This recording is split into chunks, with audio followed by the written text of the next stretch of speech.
And what the analysts are looking for now is action in the short term, and some big money. I don't think that this will succeed in being a circuit breaker on its own. I think you'll have to see a number of other measures announced on Friday for the solution to really be found. I think you'll have to see another bailout program announced for Spain and for Italy, including IMF money. You'll have to see more commitment to fiscal union on the part of Germany, and you'll have to see the ECB stepping in some way. That being said, I don't think any of these are actual solutions, but I think they'll buy some time if EU leaders can agree on them. On the markets, the impact was immediate. The Italian government's effective cost of borrowing slumped. It had been well above 7% after Cannes, but it fell below 6% today.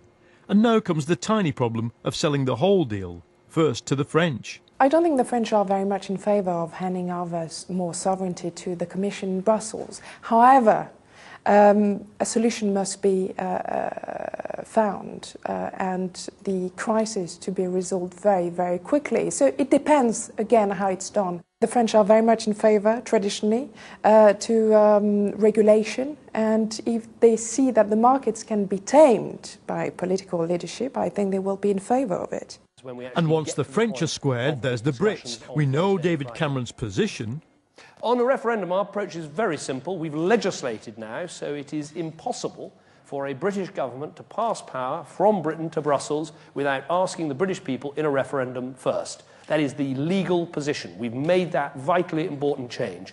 As Prime Minister, I'm not intending to pass any powers from Britain to Brussels, so I don't think the issue will arise, but the British people should know there's an absolute safeguard. If power goes from Britain to Brussels, they get to say so first, and quite right too. But what if a 17-nation treaty changes the balance of power?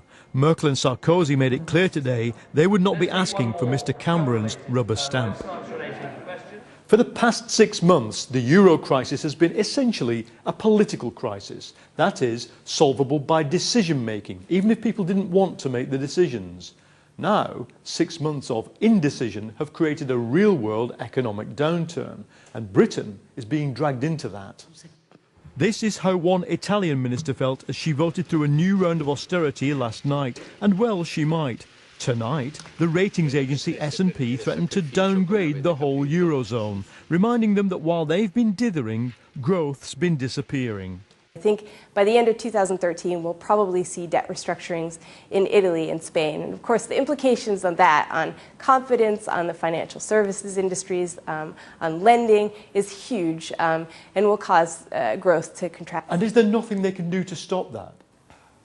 No, I don't think that there is, unless they draw an actual line under this crisis, unless they can cut rates, talk down the euro, provide stimulus in the Eurozone. I don't think that they can find growth. If they don't do a deal on Friday, the European calendar becomes a bit fraught. Italy needs to sell 2 big piles of bonds before the new year, and up to now, nobody's buying. One slip there, and the whole mood of confidence goes out the window.